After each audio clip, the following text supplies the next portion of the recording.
Welcome, welcome.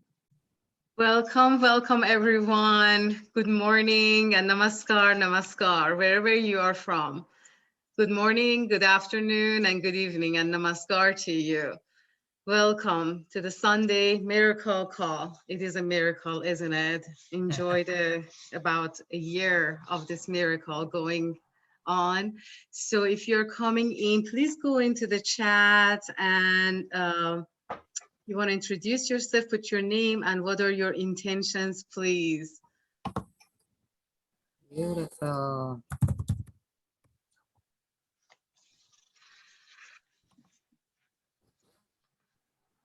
So I am starting today with the gratitude, love, and service and welcoming you. My name is Arshia from LA, California, and would love to see your names.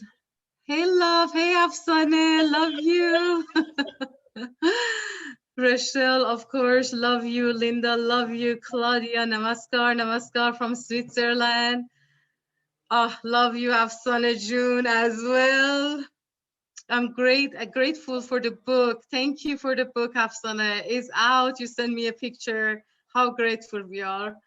Oh, Jill from Smoky. Where is it? Yakima? Yeah, Yakima. Oh, Yakima. Hi, dear. Welcome. Hi. Welcome, Randy. Costa Rica, beautiful Costa Rica. You're the co-host today. Aparna, namaskar. Deborah, hello. Awesome. You can put your intention in there too, if you don't mind. Okay, Afsane, the book is getting ready for publication. It's ready. It's coming out. We are just happy and grateful to you. People are waiting for healing. Namaskar from Portugal is Anna. Welcome, Anna. Welcome, Susan from Seattle. Ronnie, mom is well. How beautiful. And it's Ronnie's birthday today. I saw that posted somewhere. We want to celebrate you, Ronnie. Happy birthday, Ronnie. Happy birthday, Ronnie. Happy birthday, Ronnie. Yes, of course, Afsane. We are grateful to Dr. Clint and Dr. Naram. We start with that. Geniuses, humanitarians, of course. We start with that. Sissy, greetings from Germany. Hello. Hello, Susan. Okay. Any intentions? Anyone wants to speak? Anything in your mind and heart, please go ahead. And you can share. Any miracles this past week that you want to share? Aparna is saying happy birthday, Ronnie, as well.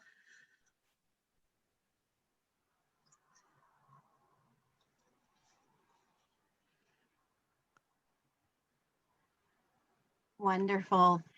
Arshia, did you give them a question? I'm so sorry, I was doing other things. Did you give them a question to put in the chat? I asked them if they can put their intention and what is in their heart and mind, and if they would like to speak or say something. Wonderful. Any miracles happened that past week? See, Lamar, you are so bright and shiny today. Can you tell us what your intention is today? Oh my goodness. My intention is to have a delicious lunch. I'm cooking my mung bean soup right now as we speak. So I'm happy. Thank you. Awesome. Oh, it sounds delicious. You're going to make us all hungry. Elio, look at you, bright and shiny today. What is your intention? Elio, I would love to hear from you today. Survival. Hi, Elio. I intend to survive the day. Just survive the day? You got my vote. I know your humor. You got my vote, Elio, that's for sure. Thank you. I'm glad you see me. I like to see you too. Yeah, it's been a long time. Been a long As a time. matter of fact, I spotted you before anybody else on the screen. I'm like, oh man, Randy is here. I told Rosa, I said, "Oh, Randy is here. Long time no see, my friend. Yes, it is. It is. It is for A sure. real pleasure. It's God bless you all. it's this kind of face that some people can't forget. I don't know if that's good or bad, but anyway. I hear you. Could be either way. You're looking good. You're looking good. Thank you. Thank you. Hello to Afsane. all of you. Hi, Elio. Love seeing you here. Likewise. Afsane's intention is to embrace the world fully with love. Just wanted to read that. Sorry, Elio. And Denise, my intention is to hold love in all my cells and send that love to all those in need of healing, including myself. Bravo. Awesome. Awesome. Claudia, my intention is to be fully present. Thank you. Thank you for sharing. Elio, did you have something in mind that you want your heart in your intention that you wanted to share? Sorry if you said it and I missed it. Oh, you're You're muted. on Elio, we cannot hear you. You've got your mute on. You can see my smile. You don't need to hear me. I woke up in the right side of the bed. That's good intention. Lucky us. I'll leave it Hey, at that. Arshia. Hi, Yes. Arshia. What is your intention? Hi, beautiful Afsane. My intention today is gratitude, service, and love, Afsane. I adore you. Thank you. Same here. Thank you. Thank you for asking. Yes, the gratitude to Dr. Naram and Dr. Clint for this beautiful environment and the community. Again, in the book, chapter 15, Dr. Clint asked Dr. Guy that, what do you think of Dr. Naram? And he said two words, humanitarian and a geniuses. What a humanitarians and a geniuses they are. Dr. Naram and Dr. Clint, thank you. And the lineage. Very, very grateful. I'd just like to say, Renara just joined us, and she's from my pod of the 100-day course, and she's joining us from Italy, but is originally from France via Russia. So, Renara, thank you very much for coming in and supporting me. So, my other pod members will be coming in. So, hopefully, they said they were going to join. So, I may butt in every now and then when they join up. So, I'm very thankful for them, for their past things that we've had experiences with. And it's always nice to see somebody that you haven't seen for quite a while, like we seem to be on the call today. Anyway, go ahead, Arshia, I'm sorry. Sure, yes. Hi, welcome, Renera. She's wishing Ronnie, a beautiful Ronnie, a happy birthday. Thank you, thank you. Again, welcome. Namaskar. Please, if you have anything in your heart and mind, you can put in the chat, or if you would like to share it with us, please go ahead. Any miracle past week? Maybe as they're putting that in the chat, we can take this time to go into our hearts so that we can really be ready for this week's meeting and all the beautiful things that's being shared. So we're just going to go into our hearts right now and reflect and get ourselves ready. So at this point, basically what this is, a lot of times we have, stress of the day, we have some things that we're thinking about, and this is just to help us get heart-centered. So just get heart-centered.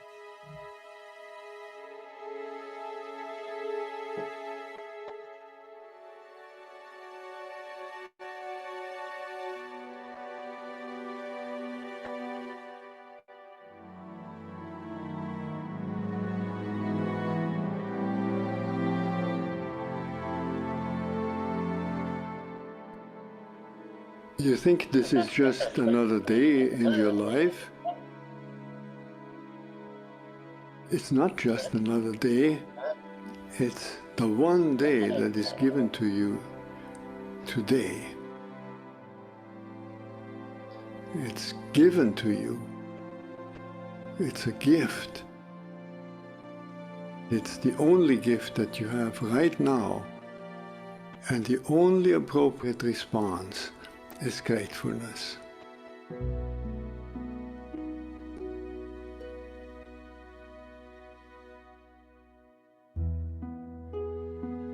If you do nothing else but to cultivate that response to the great gift that this unique day is, if you learn to respond as if it were the first day in your life and the very last day, then you will have spent this day very well. Begin by opening your eyes and be surprised that you have eyes you can open. That incredible array of colors that is constantly offered to us for pure enjoyment. Look at the sky. We so rarely look at the sky. We so rarely note how different it is from moment to moment with clouds coming and going. We just think of the weather, and even of the weather we don't think of all the many nuances of weather. We just think of good weather and bad weather.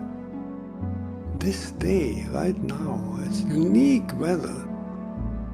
Maybe a kind that will never exactly in that form come again. The formation of clouds in the sky will never be the same that is right now. Open your eyes, look at that. Look at the faces of people whom you meet. Each one has an incredible story behind their face. A story that you could never fully fathom. Not only their own story, but the story of their ancestors. We all go back so far. And in this present moment, on this day, all the people you meet, all that life from generations and from so many places all over the world, flows together and meets you here like a life-giving water if you only open your heart and drink.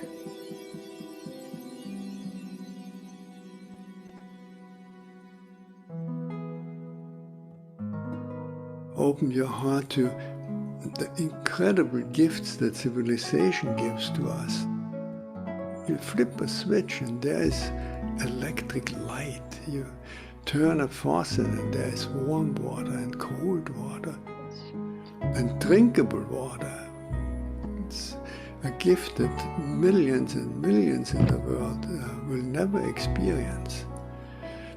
So these are just a few of an enormous number of gifts to which we can open your heart. And so I wish you that you will open your heart to all these blessings and let them flow through you. That everyone whom you will meet on this day will be blessed by you. Just by your eyes, by your smile,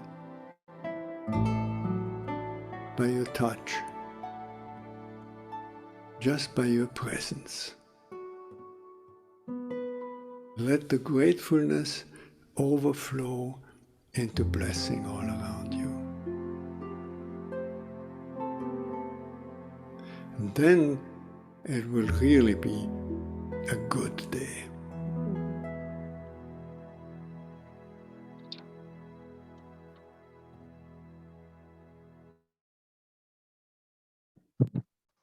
Wow. I don't know how that hit everybody else, but it was so deep in me, and very appropriate for today's show discussion event today that's coming up later. Our special guest. It coincides with that very well. I think what we'll do right now is, I know there's other people on here that have come in since we started that transition into the heart. But I'm going to make some announcements, and I will make them again later, just to let people know what's going on. Just to remind people that the audiobook by Clint for Ancient Secrets is now available, and I think a link, Linda will put a link in the chat area for that. The Ancient Secrets translations, a big thank you to everyone involved in this. It's a huge job, and I don't know how many of other people appreciate how much time and effort these people have been putting into this translation end of it. It's their time, and it's their contribution, and it's benefiting the whole world and in all the different languages there are. And it is a huge sacrifice. I see it from my point of view, because I know how much time it takes to get organized in things, and I really would like to thank all those that are with us today, and those that are not. That we appreciate it, every one of us, and the world appreciates you, and God Andy, bless you. Can we send love to all of the translators to translate this beautiful book? Can we just put our hands together and send some love to all of those translators? Going on too much. Yes. We so appreciate you. Matter of fact, one of the persons who is translated the book, it's also her birthday today. Her name is Vanda, and she's done it in Romanian, and she is, sometimes she's on the calls, but sometimes she's not. But we so appreciate all of you translators, Sonia and Renara, and I can't even name all of them. It's just incredible. We just so appreciate you. It's awesome. So Randy, go ahead.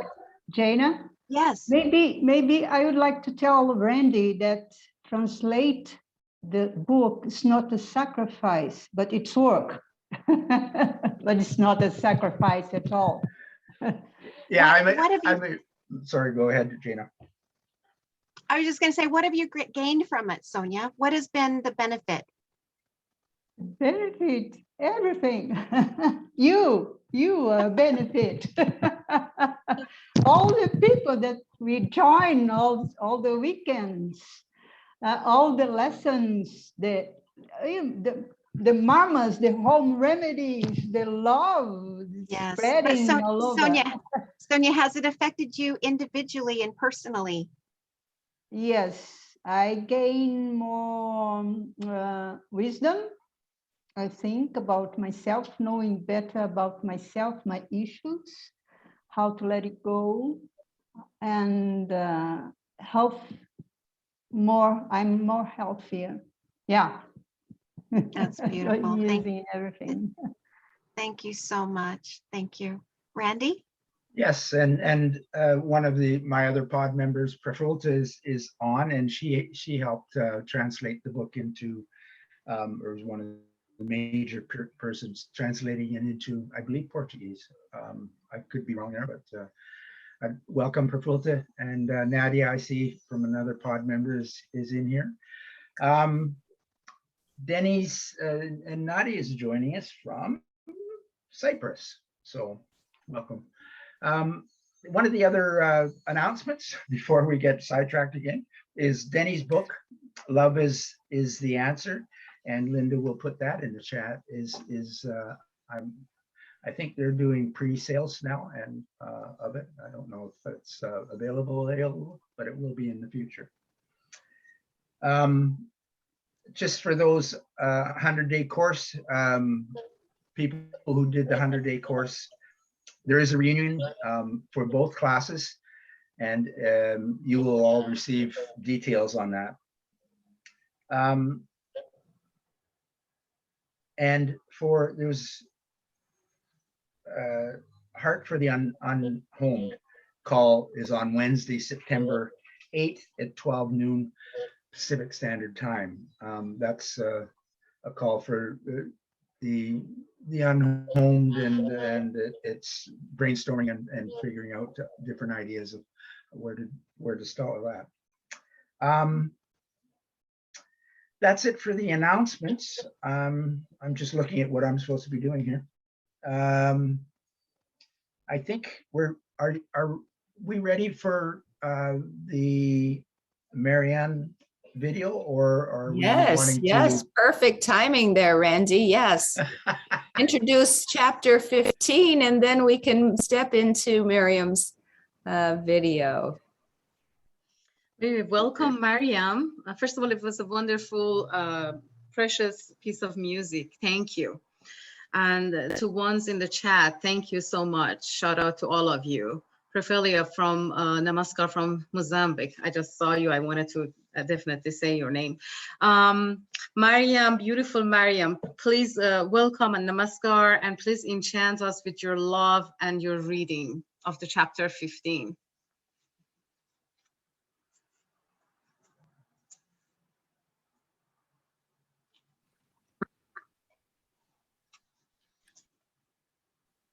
Namaskar, friends and families joining from all around the world. The divinity, that light in me, loves and bows down and is so grateful. That beautiful, beautiful light within you.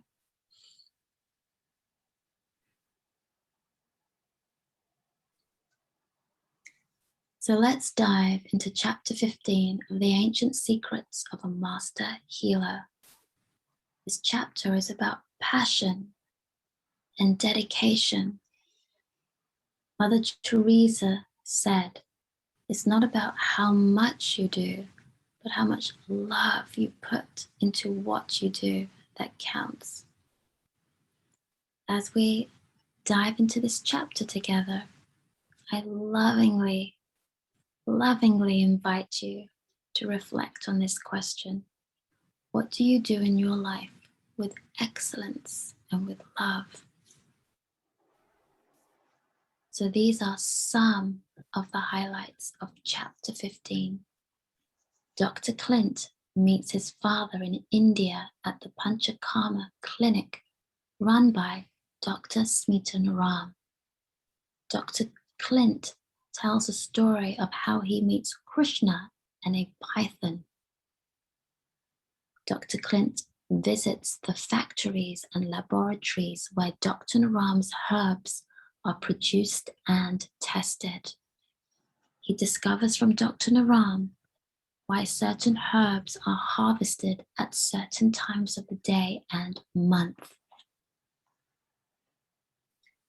So chapter 15 takes us to Mumbai, India.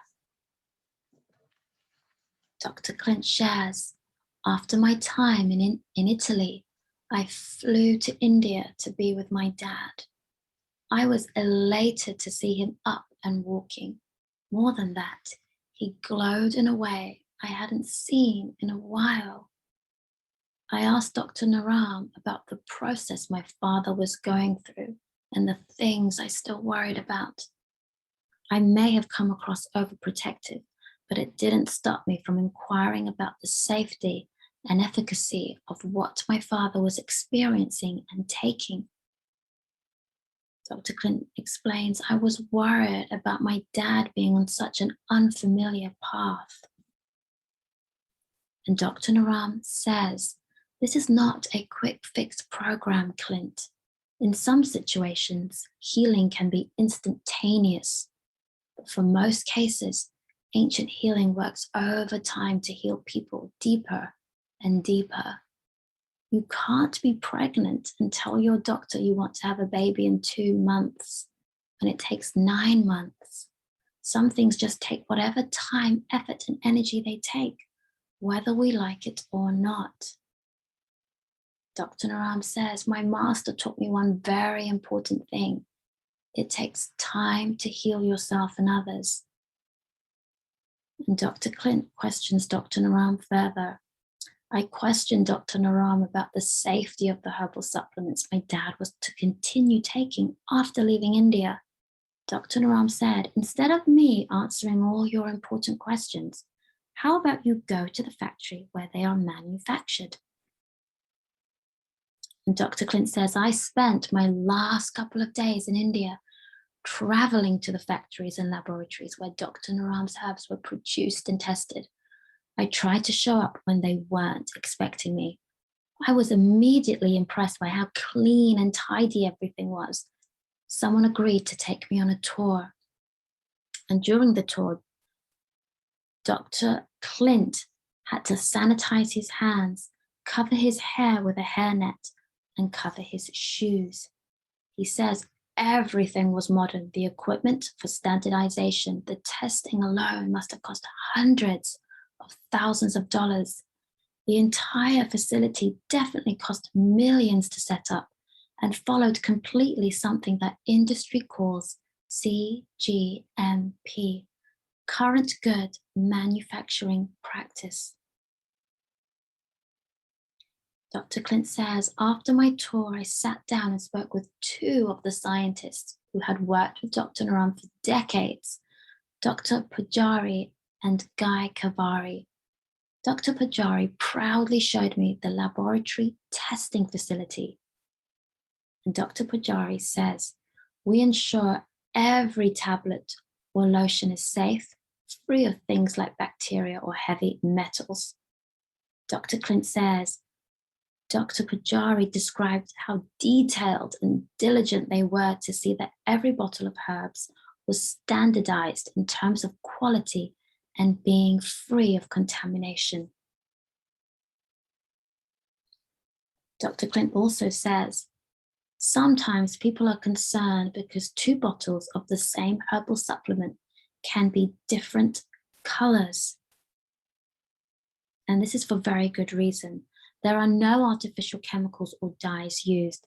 The natural variation of colors in the same plant can cause various batches of the same formula to be a slightly different hue. Just like two stalks of broccoli could be a different shade of green. Dr. Pujari says that variation in color is one sign that everything is completely natural. Dr. Clint says, when I asked Guy how he described Dr. Naram as a person, without hesitation, he said two words, humanitarian and genius. And I asked him why. And this is what Guy said. He said, most people in this industry just want to cut costs so they get the cheapest raw products and fastest processing methods. Dr. Naram, on the other hand, wanted the highest quality, regardless of the price or time it took. Dr. Clint asks, is that why his herbs are more expensive than most other herbal supplements? And this is what Guy said. So Guy said he knew the cost of producing the herbal products this way, and also the price for which Dr. Naram was selling them. There is barely any profit for Dr. Naram. For that passion, I call him a humanitarian. And why a genius? Asked Dr. Clint. Guy says years ago, before the government of India or America were even concerned about heavy metals, Dr. Naram insisted that any products he created would have to be heavy metal free. So from the beginning, they found the best raw materials and innovative processes to ensure each product was free of heavy metals, regardless of the cost or effort it took. Dr. Naram confided in Dr. Clint about the problems, disagreements, and difficulties he often had with new scientists. So Dr. Clint says scientists didn't understand Dr. Naram's insistence in making sure certain mantras were spoken before and during the production of the herbs, or why things were to be combined only in certain ways and at certain times. Dr. Naram shares a very important story. He shares a story about a certain herb that eased heavy bleeding during a woman's menstrual period, and that it needed to be harvested only at midnight on a full moon, according to the ancient sacred texts of Siddhaveda. So Guy thought this was nonsense. He said that as a scientist, he wouldn't believe in fairy tales and refused to harvest the herb at midnight. And this is what Dr. Naram says. You are actually not a scientist at all. You are a fake. You are a fake scientist believing something to be true that you don't know. If you were a true scientist, you'd have a hypothesis, but not a conclusion, and you would test it to see what is true. Guy felt as if he was tossed a challenge he couldn't decline, so he designed an extensive study to prove Dr. Naram wrong, and the results were shocking to Guy. The potency of the herbs harvested at midnight on a full moon was almost 20 times higher than the exact same herbs when harvested during the day. Guy also discovered other fascinating results in their laboratory, which ran contrary to his training. To Guy's surprise, the rancidity levels decreased and the shelf life increased when following the specifications in the ancient texts. So after the tour, and after talking to the scientists and Dr. Naram, Dr. Clint shares, my questions about the safety of the herbs were resolved. Dr. Clint says, I was inspired to see people working with so much passion and excellence. So I bring you back to my first question. What do you do in your life with excellence and with love? And I ask you two more from the book. Name one or two things that if you did them in your life with even more excellence, would change everything. And what good things in your life have come as a result of patience and discipline? I would like to thank you for giving me this wonderful opportunity to share the highlights of chapter 15 from the Ancient Secrets of a Master Healer. I thank my family. I deeply thank the Siddhaveda lineage. And I thank you. I love you. I love, love, love you. And I'm with you. Namaskar, namaskar, namaskar.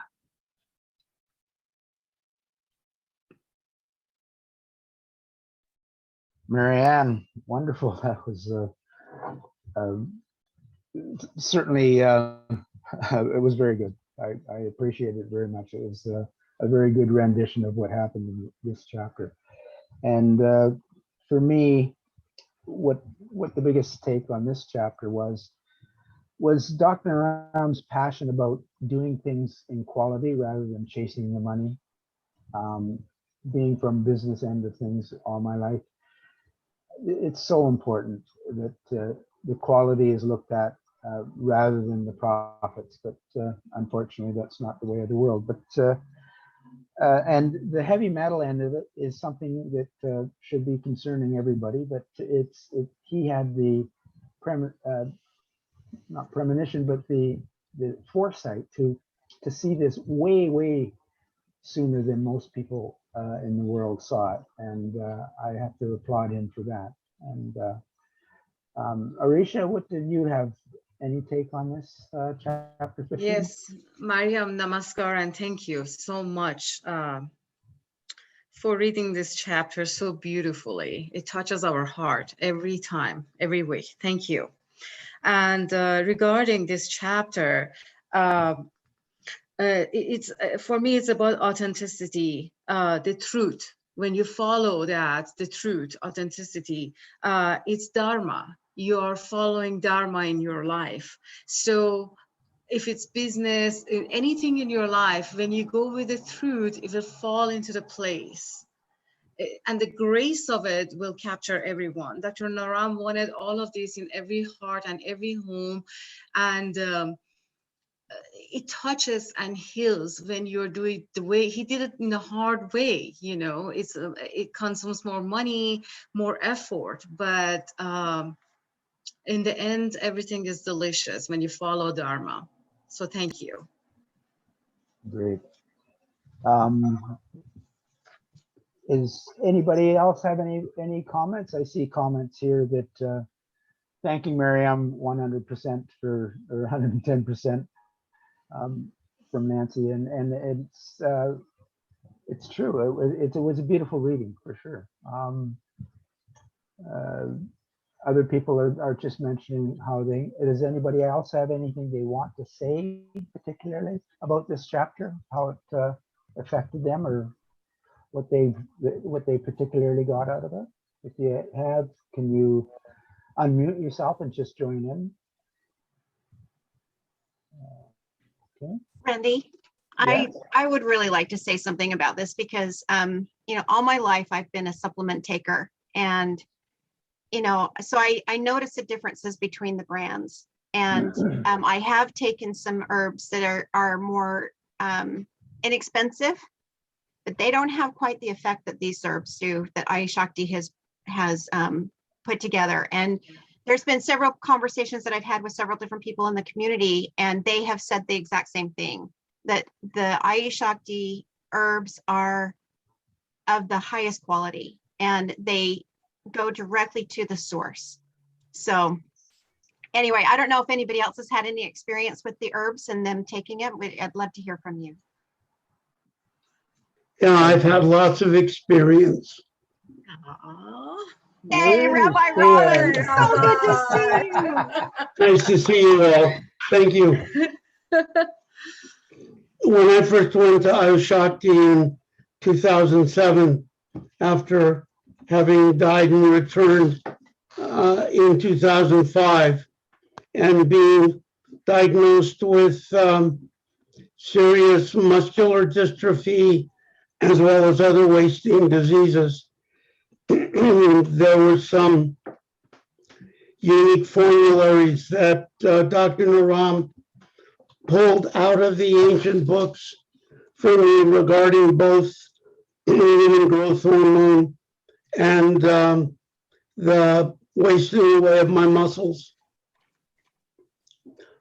I took those supplements as well as many others, and was on, of course, the Panchakarma table for multiple hours every day, and lived on mung bean soup for 2 months, as I did also in 2010.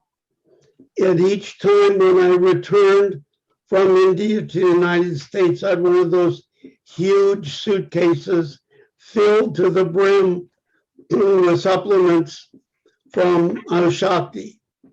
The second time I came back in 2010, I had 2 of them, enough to last me for years. When the customs officials opened the suitcases, they looked at them, and one man said, "You must have been to India." He said, "Was this for your benefit, or are you selling?" And I said, "No, this was for my health, not for any sales." And I was charged nothing. And I asked why. He said, "I recognize the brand Ayushakti, and how so many people returning from Mumbai have suitcases full of the supplements, many of which I know are not accessible here in the United States."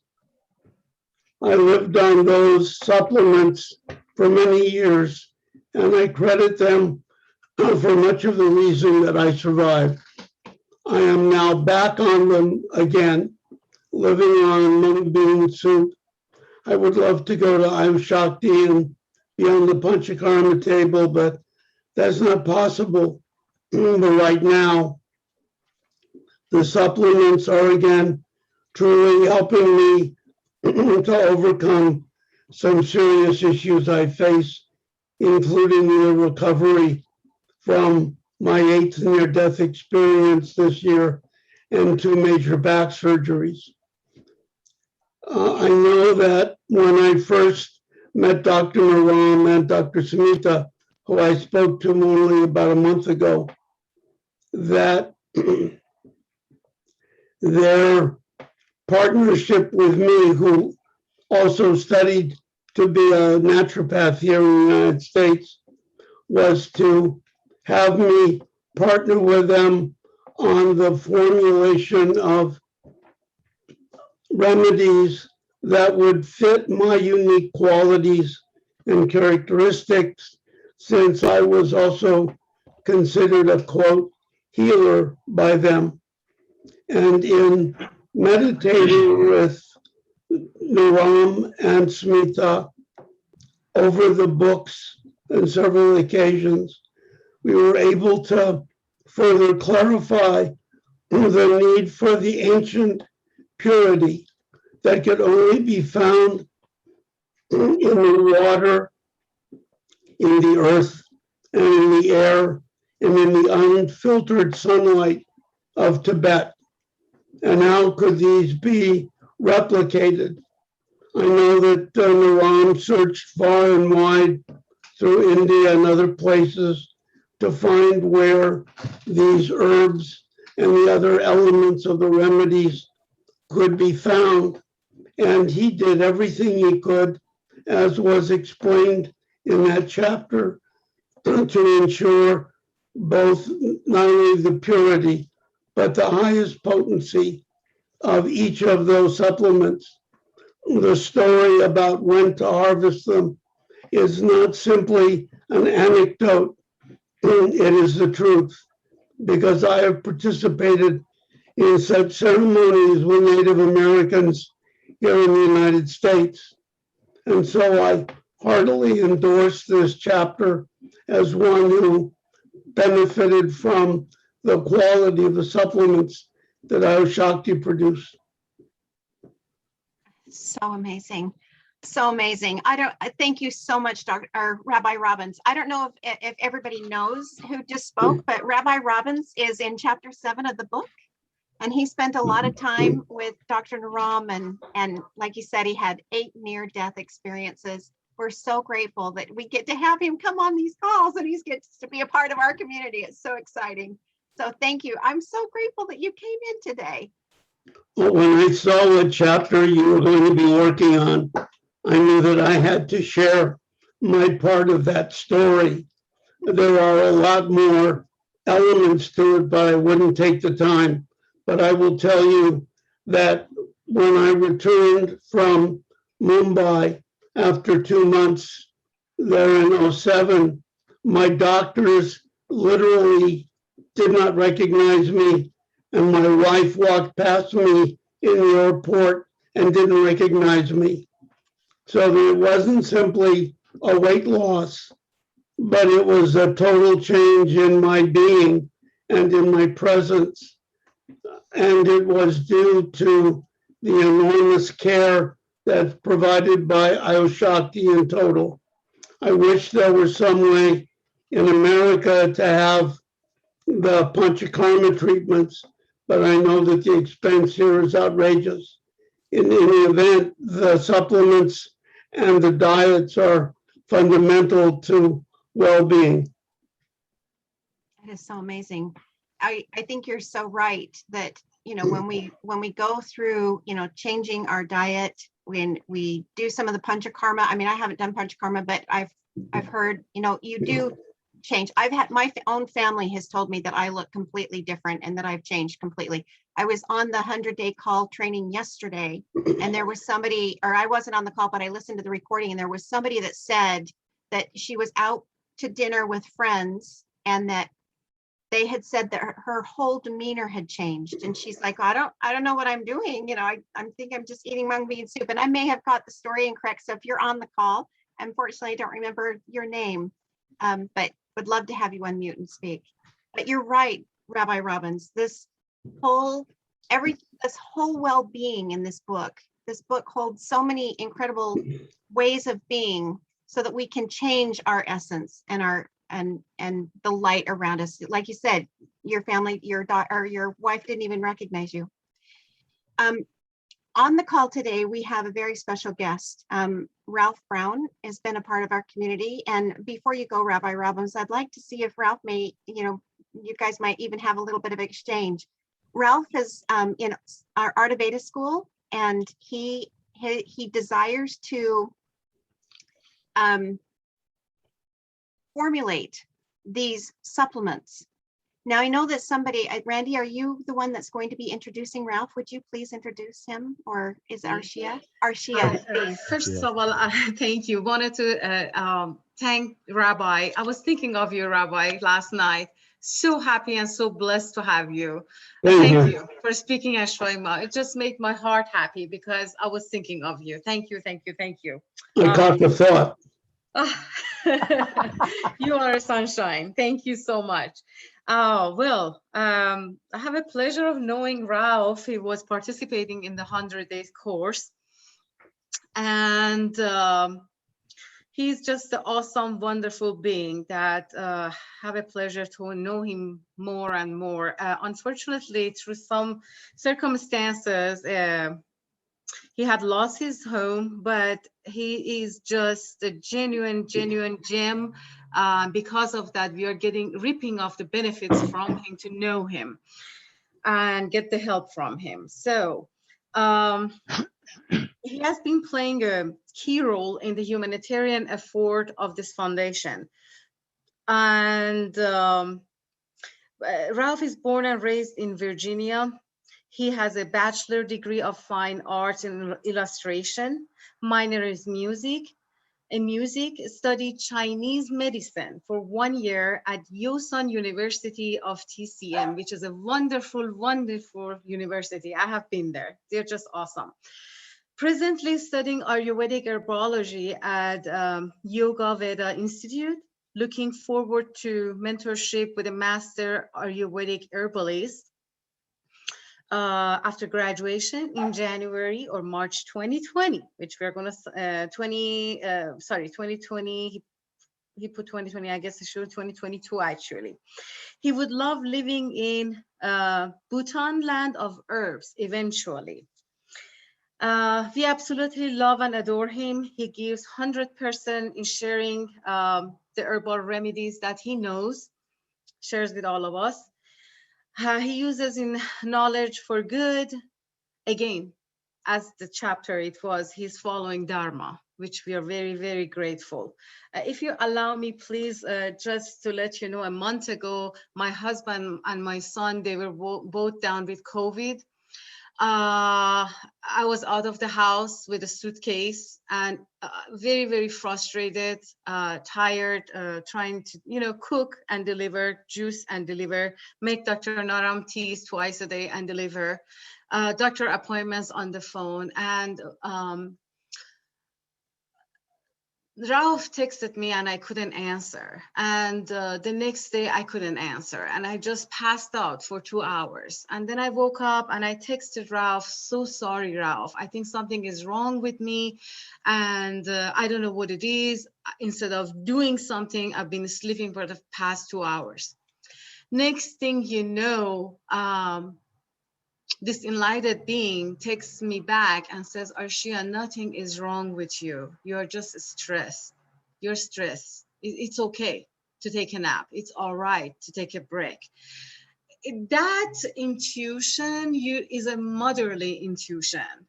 Not that anyone can have that. As he texted me that Arshia is okay, you're just stressed, it was like a warm blanket on me. I was all right. I was okay. I had the energy to get up and go. So Ralph, thank you. Thank you for being there. Thank you for the intuition that you have, and thank you for sharing.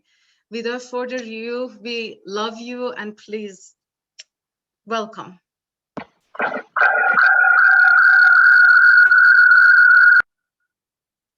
Ralph, do we have you? Yeah, I'm here.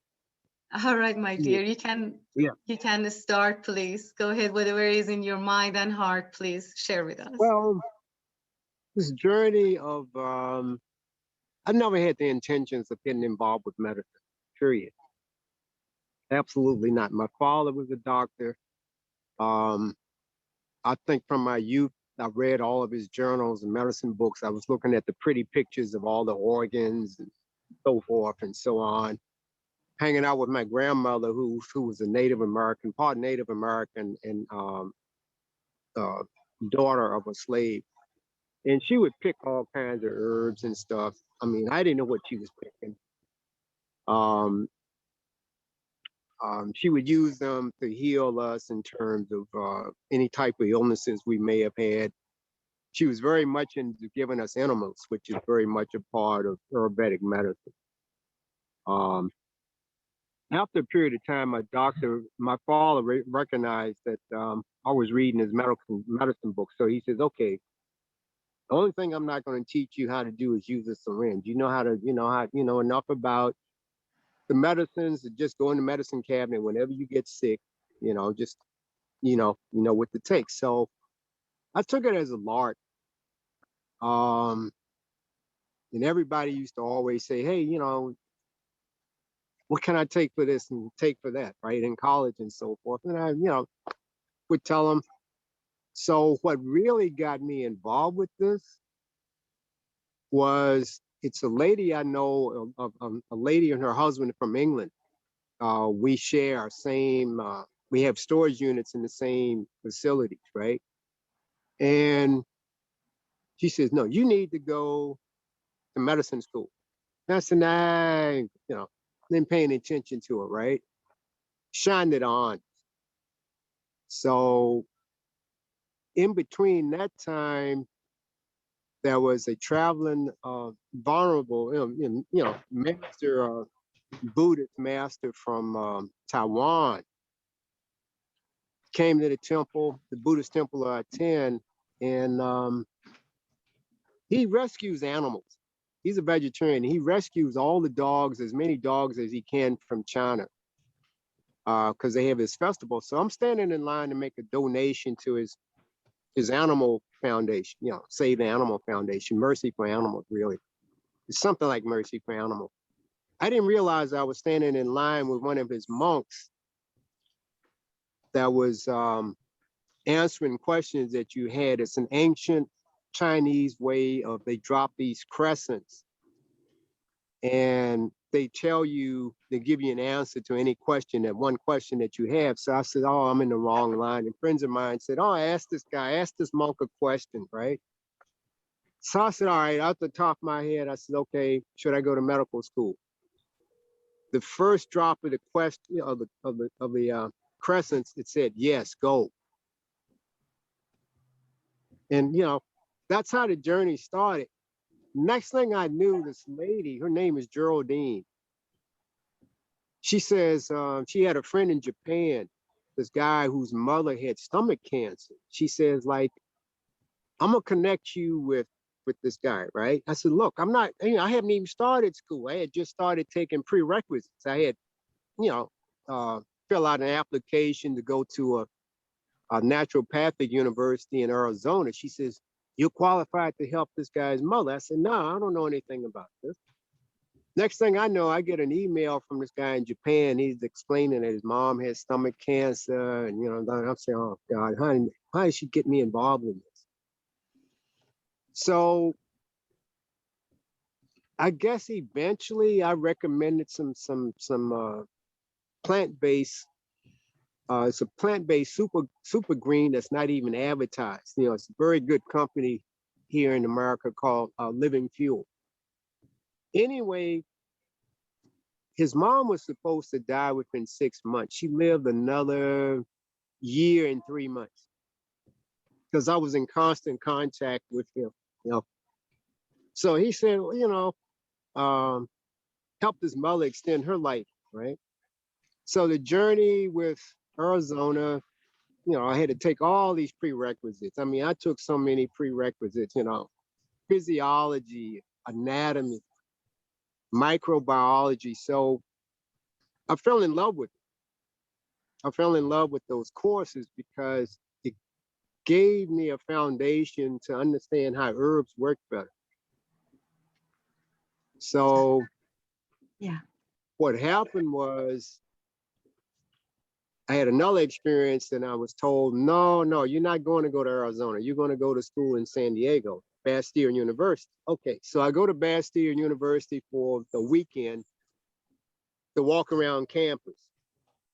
And I spent most of the day in the herbal department because you had an option of going to the cadaver lab or going to the herbology lab after lunchtime. I said, okay, I'll go to the herbology lab.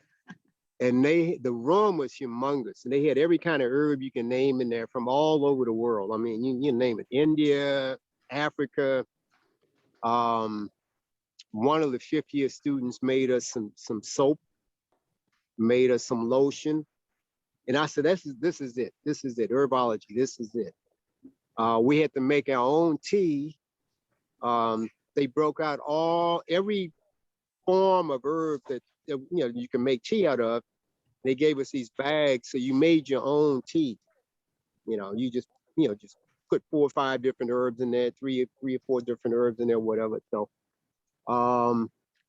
okay, I thought I was going to go there. More prerequisites, okay? It got to the point where it's like I was getting burned out with prerequisites.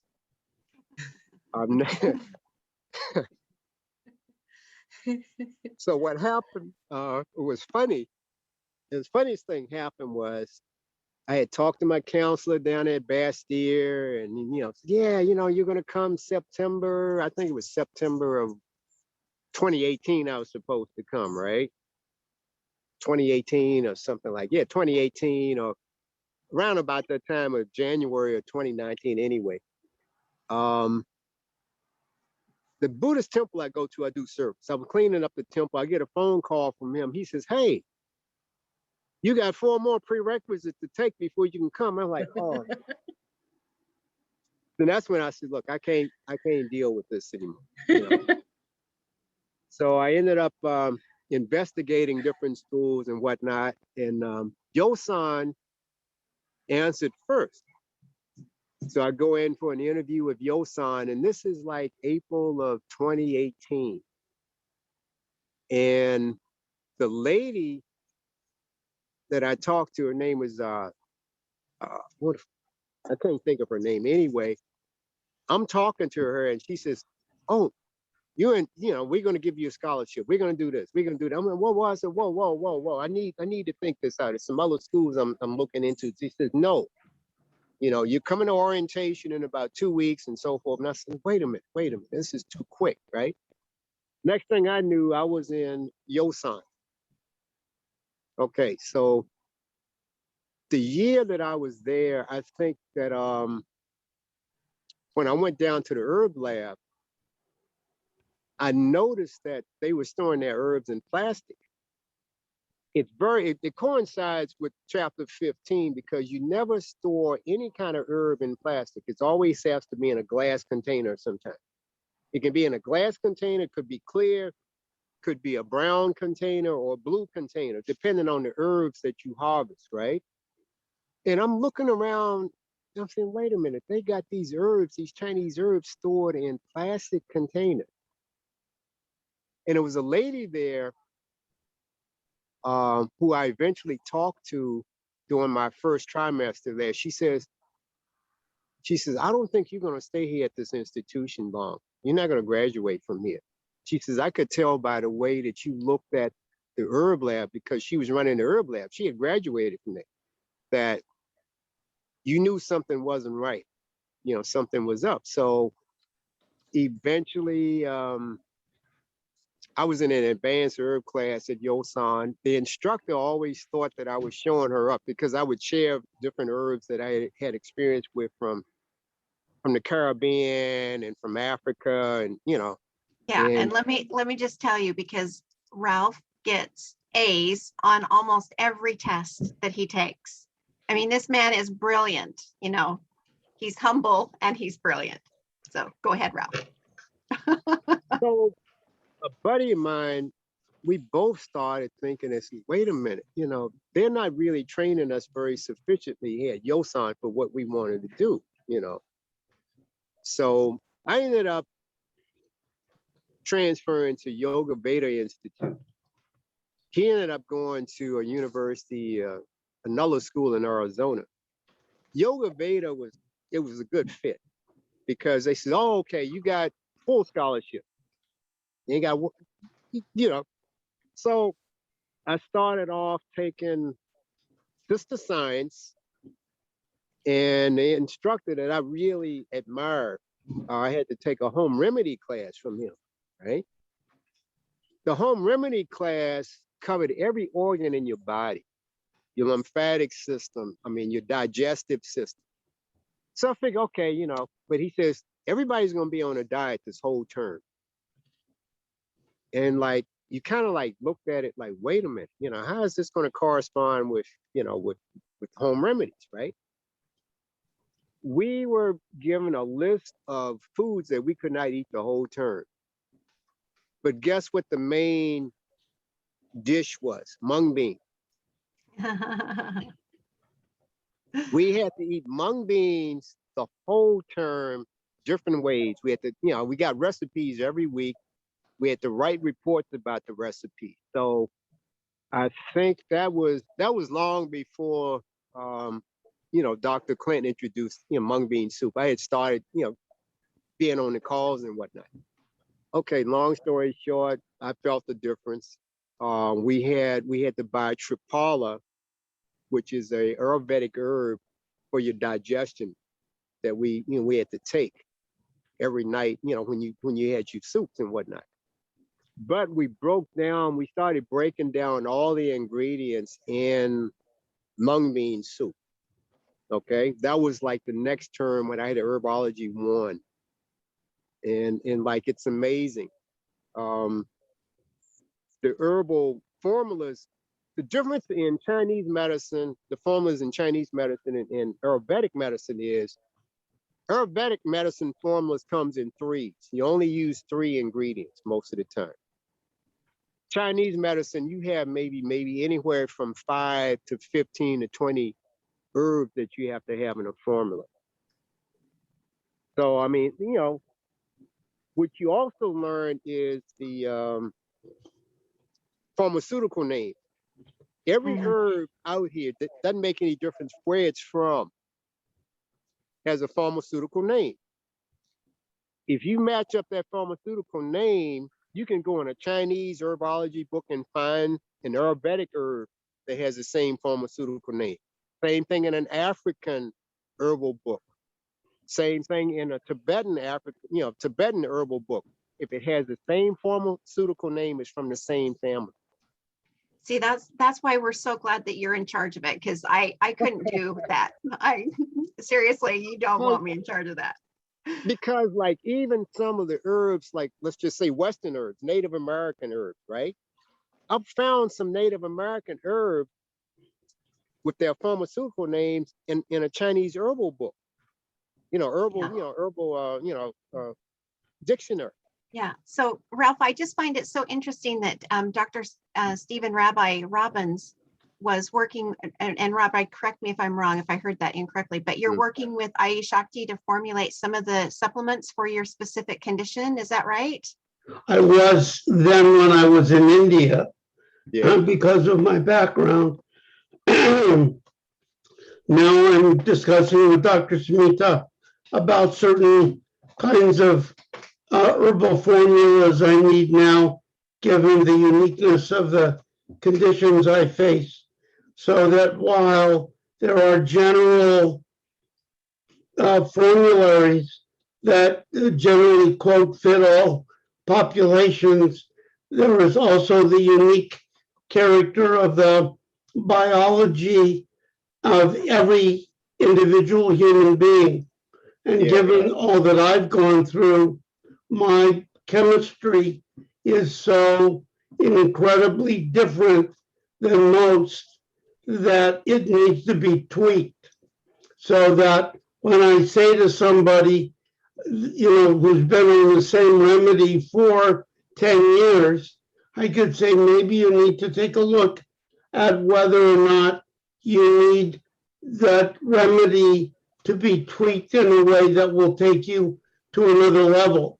That's why simply taking a remedy because it worked in the beginning is not necessarily the best way to conclude it, which is what I like so much about Ralph's approach, so that we continually need to not, quote, improve the quality of what it is we put in our formularies, but to work with people who help us better understand the unique psychobiology of each one of us in the application of the herbs.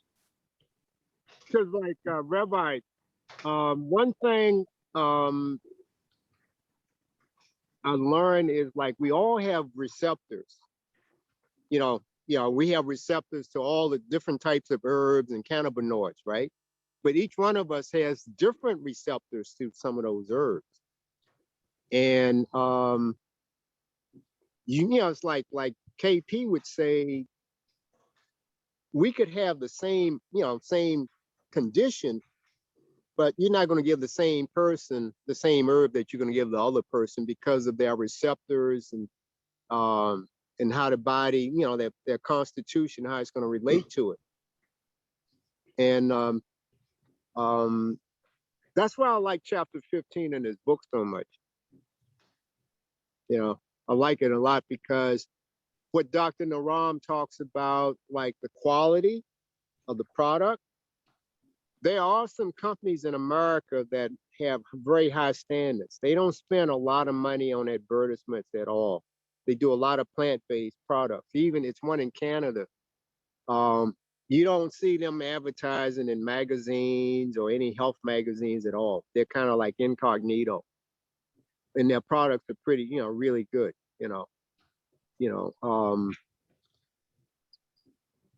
Yeah, they have them here in America, but when you go into Whole Foods and Sprouts and you see everybody having all these displays, you just kind of like walk away from them because you know it's all commercial. It's all about money.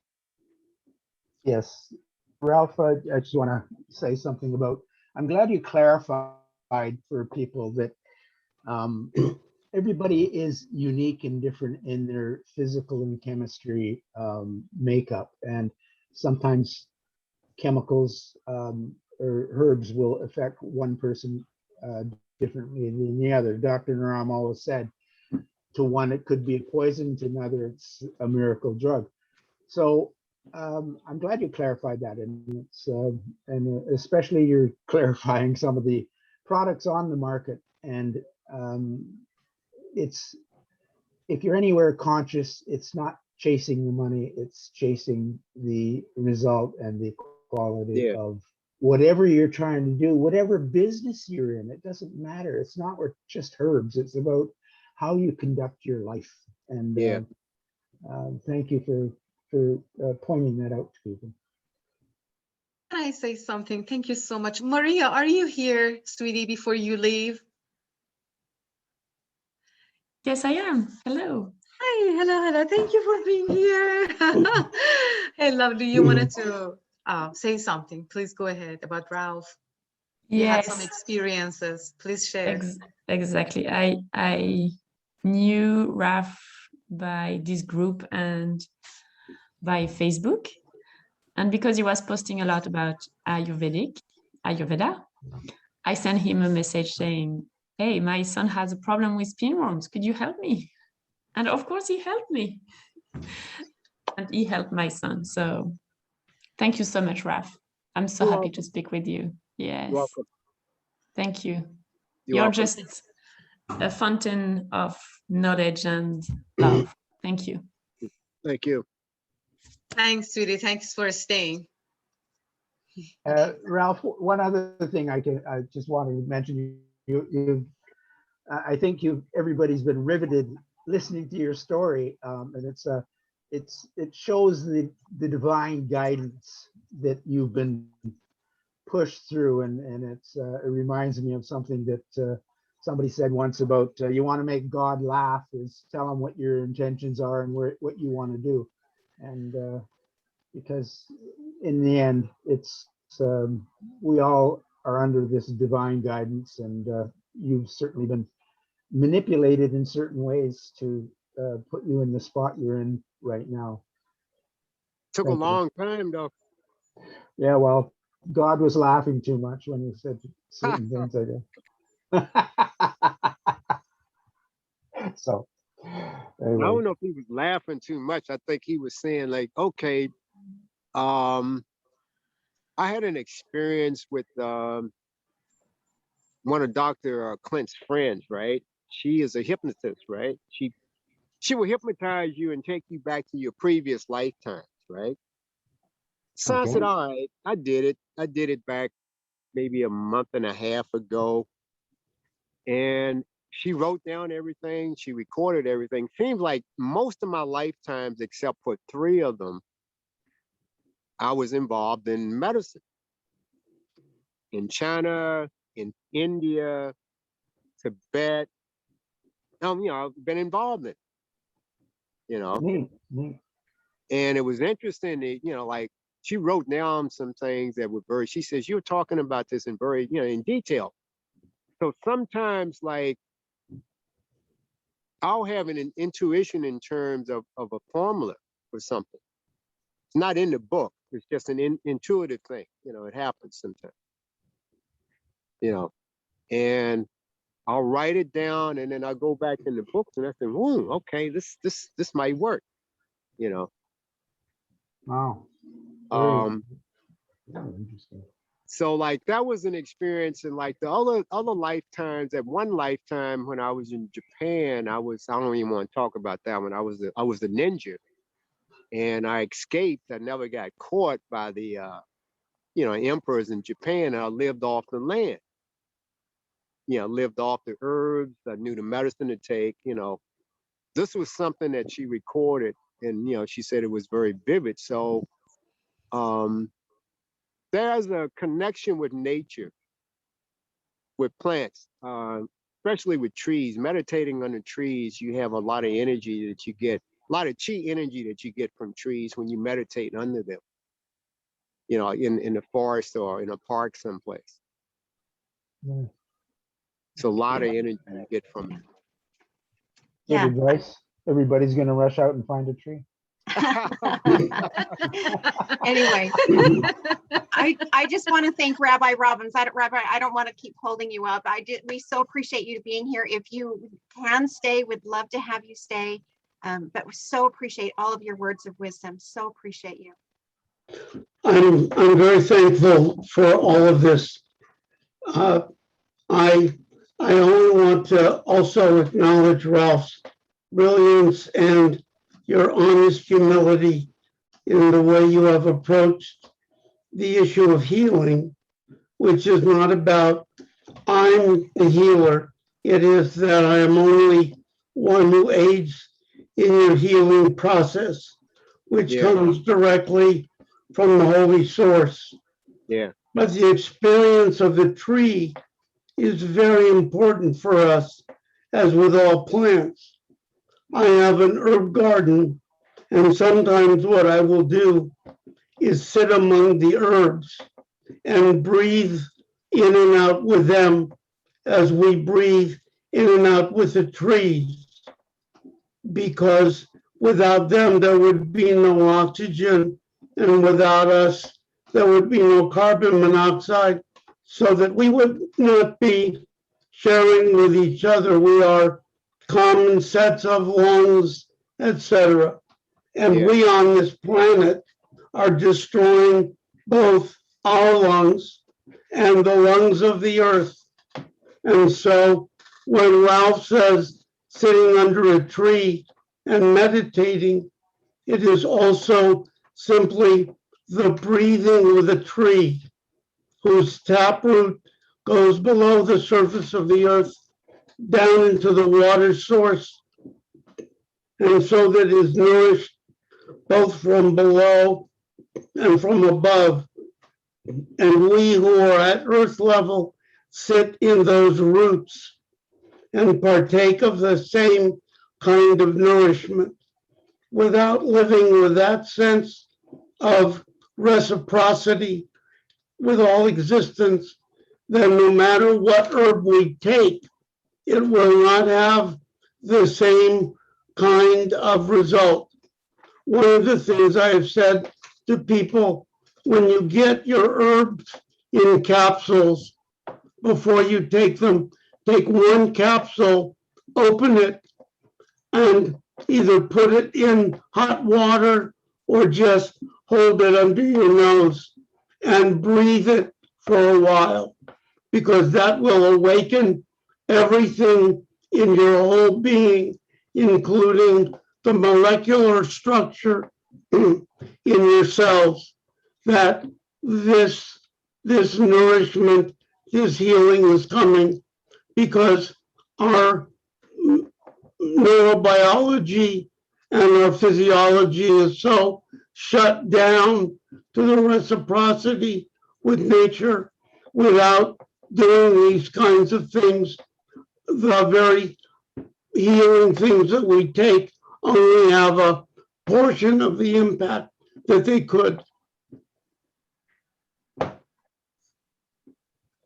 Rabbi Robbins, I thank you very much for your input on that, and I totally agree with you on the being one with the herbs that you're taking and being one. It's the energy of all the plants in the world. I'm fortunate enough to be in being here in Costa Rica, being surrounded by jungle, and I visualize that every day of sharing my energy with them, and they're sharing their energy with me. And if anybody has done any research on plants, they'll know that the research shows that when you throw your love at a plant, it heals itself if it's damaged, but it thrives, it grows, and that just shows that the energy of love can be transmitted to them, and they do it unwittingly to us without a consciousness of that's who they are. They just admit it to us, and I'm looking forward to when I move from where I am now to somewhere else in Costa Rica, of growing Ayurvedic herbs for the supplements, because it's very hard to import them. And I see Elio wants to talk, so unmute yourself, Elio. Just before Rabbi goes, I just want to, Rabbi, my heart happy. You made me joyful being here. Thank you for being here, taking so much. Thank you so much. Yes, you will see me again, and I promise that I will make it a point when I can get up early enough on a Sunday morning after working all Saturday night to be present here. It's so fulfilling and healing for me. I can't tell you how much it means to me. Can we give some love to Rabbi, please? Yeah. Thank you. Blessings. Thank you, Rabbi. Thank you for taking time. Thank you for your knowledge. Thank you. Thank you. Thank you. Shalom Aleichem. Wholeness and well-being upon all of you. Much love, Rabbi. Much love to Thank you so much. I will see you all again another time. Goodbye. Bye-bye. Bye-bye, Rabbi. Okay, Elio, you had something to say? Elio, Yes. and then Anna. In the same subject, I'm going to tell you a little story. When I was about 5 years old, I was living with my grandfather. And one day I followed him in the back of the house. They had it's not a normal house, you know, it's, they had like a few acres of land. And I see him walking into the cornfield. So I decided to follow him. I catch up with him and I'm seeing that he's talking to the corn. Now, honestly, I did not think that the man was nuts. You know, at 5 years old, I'm looking at him and I'm saying, grandfather, what? So I have goosebumps because it's real. I says, grandfather, what? I said, why are you talking to the corn? He says, better than explain to you, let me take you out on the other side of the field. We go on the other side of the field, and it's like a little country path, you know, I mean, not a road, you know, it's, you know, just passable between the houses. So he says, look around. What do you see? I said, other fields of corn. And he said, how do they look to you? Different. He says, let's get closer. So we go closer. And we're looking, I mean, how many, corns, what is the development and the height, So he says, do you realize, that we only get what we get from upstairs? There is no water irrigation, no, fertilizer. It is what it is. So I said, yeah. He says, do you see the difference? I said, it's like night and day. Your corn is greener. There is a lot more corn husks on it, and everything. So that was a life lesson, because I've always liked to grow things. And I talk to my flowers and my plants and my animals and my fishes. And I feel like they're doing a lot better just because of what I'm doing. So I just want to express that. And about Ralph, sitting under the tree, don't forget to hug the tree, say thanks. Thank you, Elio. Either way, Ralph, where do you live? Los Angeles for now. Where? Los Angeles, California. Well, I live in Los Angeles. It would be a pleasure to meet you in person if you would like to do that. Yeah, we can have some tea sometimes, man, Anytime. It would be a pleasure, chatting with you. Okay. Thank you. Okay, Thank you. Wonderful. Dana, you Anna? mentioned Susanna. Anna? No, Anna. Anna, did you have a question? She's been so patient.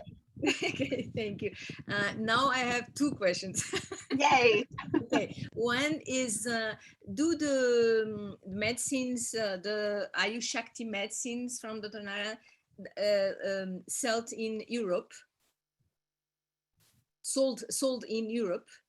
I do believe that they are, because Dr. Giovanni is in Italy. And I believe. Have you done the 100-day training, or is this your first time to the call, or?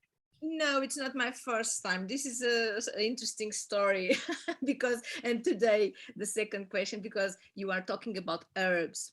So, and well, I live in the country, and I really felt that I need to work with herbs in the land.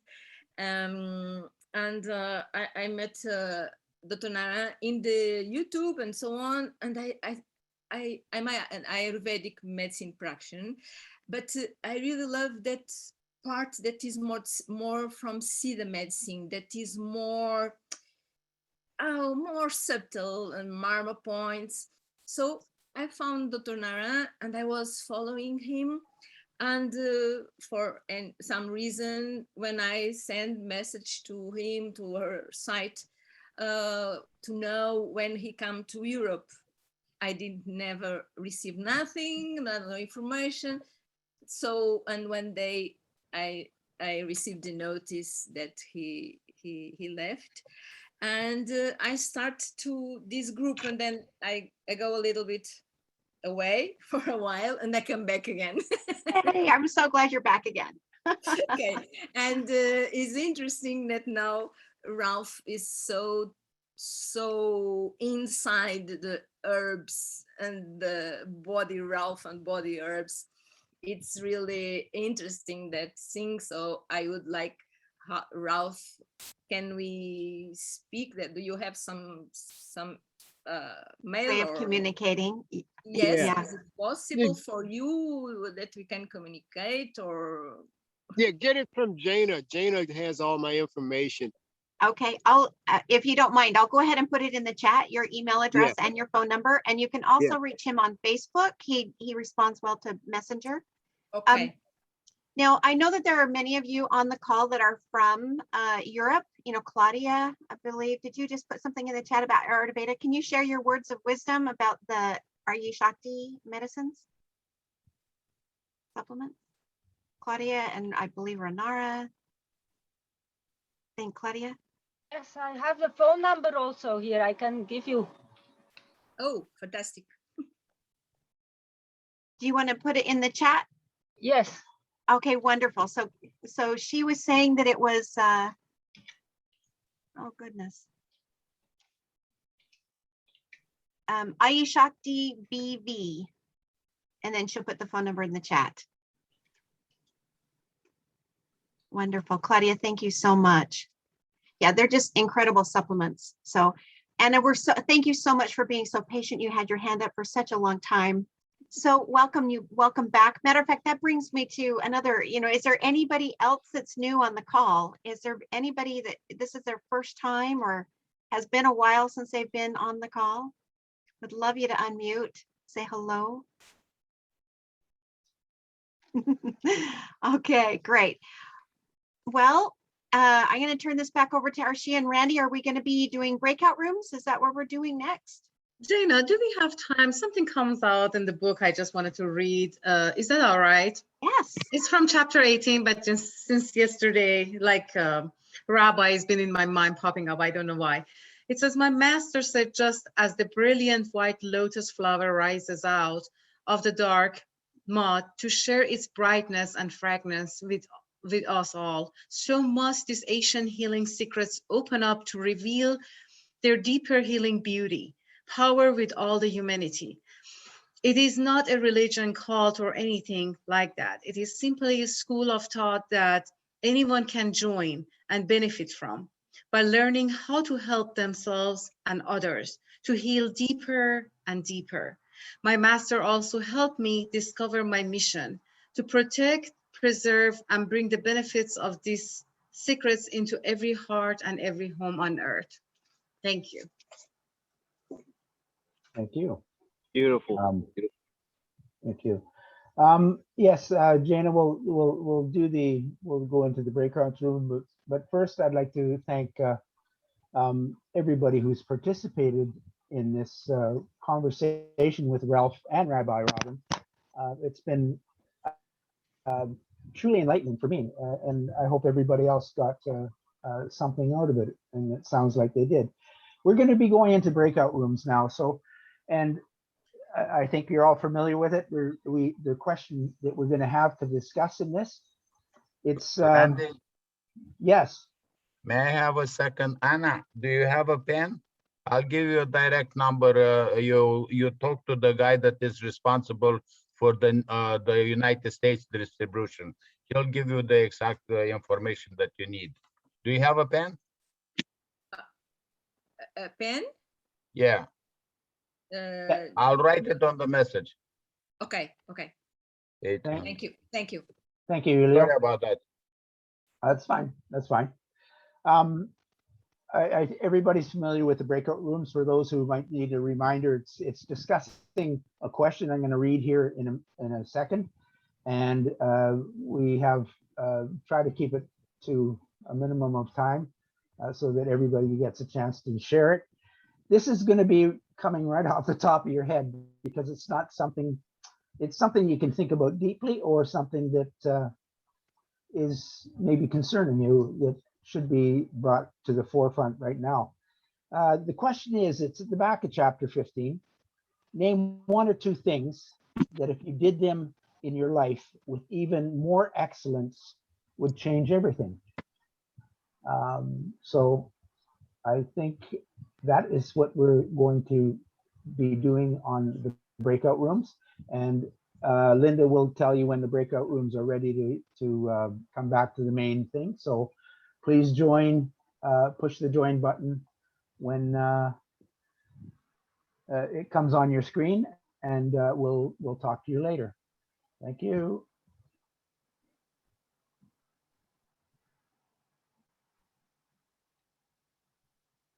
Now, is it there? Do I join, Linda, do I join? Just stay in the main room, 20? Randy. I just don't click anything, right? Yes. Okay, I won't. Yes, and we want to discuss the same question that Randy has posed in the main room. So for anybody who's staying in here, we invite you to have this conversation here as well. And yeah, this is an amazing question. It really is. And some of us would like to believe that we give 100% every time we do something. But if we really reflect on it, maybe we're not quite giving 100%, or maybe we could give a little bit more if we really just knuckled into it or whatever. So when I think about this, I wonder if I've ever given, 100% to anything. I think maybe 95. I try really hard, but if I really reflect on it, I think, maybe I could give a little bit more. Maybe I could. Yeah. What do you think about that, Randy? I've just been racking my brain as we speak.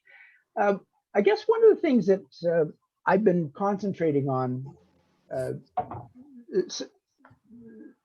recently is certain miracles have happened, but one of them is, and why I guess I'm still in awe of it, it's still going on, is that I am spending more time, more than 100%,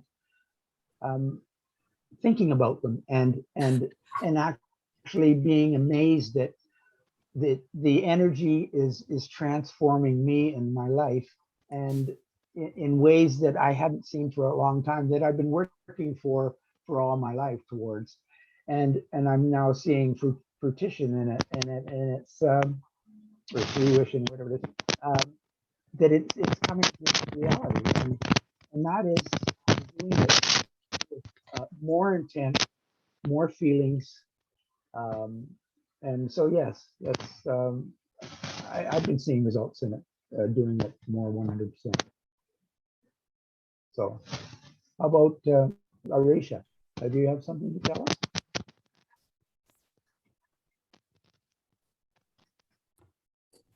Arshia?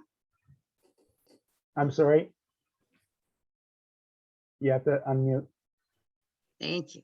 There you I go. said, yeah, we would like to do everything with excellence, but sometimes we are not there. If we are not there, what is in the heart matters. Again, following Dharma and doing the truth and what is in the heart. If I'm done everything that I had in me, if I do that, I guess, and do it with love, I guess I'm happy. Until I have that excellence in my hand, I can do it the best I can.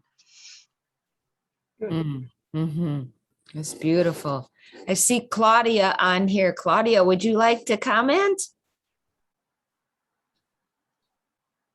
You'll have to unmute yourself, dear. Looking for the button. Okay. Well, I was just thinking, I have 2 children, so getting children and raising them up, I think that is one of the things where you are, as a mother, you are giving your 100%. Mm-hmm. Yeah. Mm-hmm. Yeah. So, that's beautiful. Oh, that's so perfect. Mm-hmm. yes, because they are showing what they need, and then you are trying to, so you are always in that process of exchange. Oh. It's not just something in the mind, like, do I give 100% or not? You don't even have time to think about these points, you see.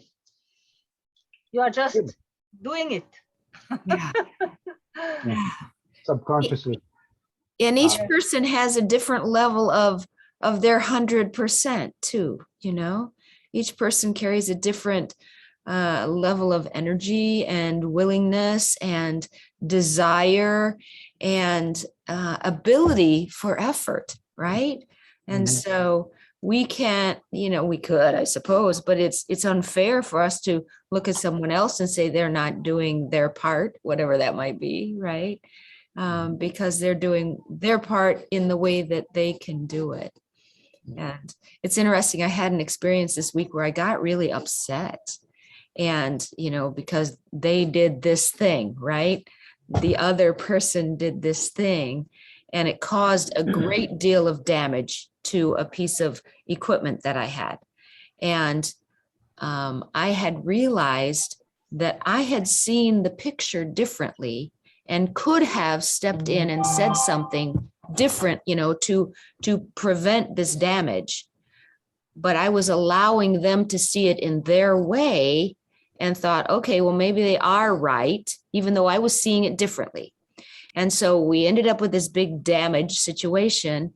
And I was mad first at them, but then I realized, no, they saw it in their way and they did their way to do the best they could. So it was my fault because I saw it differently, and I could have prevented the damage because I was seeing it completely differently. And so I didn't do my 100% in that situation. They did. They thought they had set it up for perfection. And I could see that that wasn't the case, you know? Wow. So yeah, I had to pull back, even though I was angry as heck at them for, you know, breaking my equipment. It wasn't, they did the best that they could at that particular moment. Yeah, I don't know why I even brought that up, but it was such a, you know, it seemed to match the situation right now. So yeah, thanks for letting me share. What a wonderful insight you came to. Well, it's, you know, so much easier to throw darts at somebody else, right? Exactly. Yeah, but I had to own it myself, right?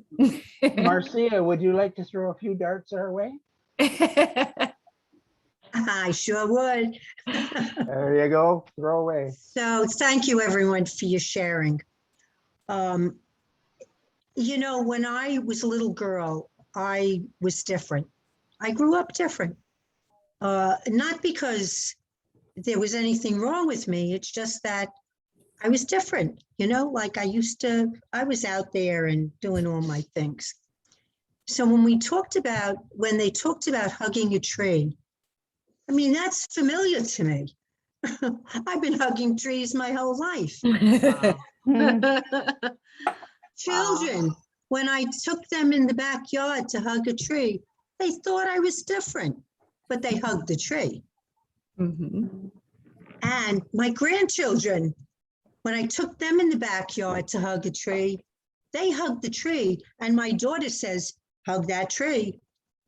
Now, I didn't know why I was hugging the tree. All I knew is that when I hugged the tree, I could cry and I was in love. Mm. You know, and you talk about being in a forest or any place where nature is. I own that. Now, being in this group, I mean, I feel like I'm home. I don't feel different anymore. This is not, you know, this is not good because I only know to be different. And I don't feel different anymore. I feel like I'm home. You know, like everybody understands me. I don't have to explain myself. Marcy, I think you've just hit the same people that are you're describing yourself as. We're all different, and at least with this family of people that we're with, it's we don't have to explain, because you know why? We're accepting, because we're all we're the strange people in the world. Yes, that are on this call. That's why you feel so at home, because yes, you know we're all the odd men out. And, yes, and yes. We finally found a format that we can actually share with people without any embarrassment or saying, you know, I saw Jesus this morning or whatever, you know, and people will go, oh yeah, you know, right. I would believe them too. Was he eating something, or you know what? Yeah.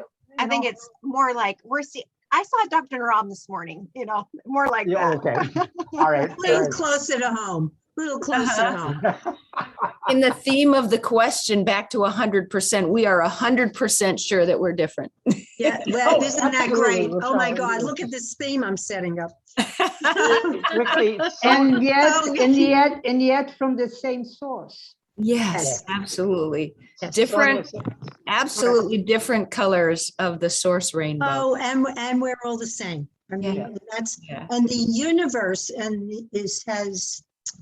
that's the way it is in the world today, Yeah. which is. Well, yeah. which is Thank you, really Marcia. beautiful. Sonia, would you Look at like what to? I get right. So I do want to say something else, Okay, sorry, please, if I may. go ahead. So I've been, my mission is to live a long, healthy and ageless life, because my intention is to see my grandchildren, to see my great-grandchildren. Hey, possibly I'll see my great-great, who knows? I mean, I have adult grandchildren. Nice. And the mung bean soup has put me on the right track. Now, I've been testing it because I'm different. I have to do it my way. I have been testing it for, my God, 6-8 months now. And you know what? It has proven to me that it works. Did I need 6-8 months? Apparently I did. And in wanting to live a long, healthy, ageless life, you know what? And I can't believe all the ancient gurus and healers, and why not? You know, for 2,000 years, they're doing something. I don't have to prove it for 6-8 months. I could have, you know, said, okay, after a month it works. But I have a scientific background, you know, so got to put in the time. I'm going to do. Are we? I'm sorry. Go ahead. I'm going to do a detox, and then I'm going to do whatever else is next. And when I'm going to do it the way it was designed to be done, because I don't have to be different.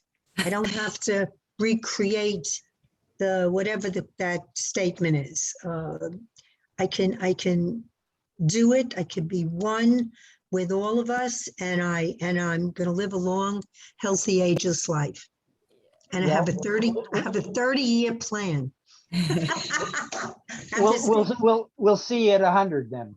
Oh, easy. Yeah, easy, Mark. I love it. Thank you. Thank you all for your listening. Really. Bless you. Thank you. Thank you, Mark. Linda, are we out at the breakout room now? Yes, we are. Everyone's Welcome back from the breakout. everyone. So everybody's back. listening to our private conversation. No, it was absolutely beautiful. Thank you. Yes. Thank you. It was awesome. Welcome back, everybody. What do we do? Back up for me going. Okay. Ralph, question. Ralph, you wanted to ask, do we have a time you wanted to ask Esther for an elephant story? Are we doing that? Would you? What's that? Ralph? Sorry, yes. Randy. I apologize. Randy, I apologize. Yeah, we look very similar, I'm sure. The elephant story, that was something in the book. Maybe if we have time. I don't know if Esther is on the call. She is not. She could not make it on today. Okay, then Yeah. let's skip that little part. But what I wanted to ask people on their breakout rooms is, if you can put in the chat, and if you want to speak, just maybe put up one of the reactions, maybe the hand or something, to signal us that you want to speak about it. But what was your biggest take from the breakout room? What did you discover about yourself? Because it was real quick, because I said it's going to come off the top of your head about what you could do 100% to. Whoops, somebody's on anyways. So just maybe put in the breakout room, and I'll read them off if. I think Aparna, were you wanting to speak? Were you wanting to unmute and speak, Aparna? No? Okay.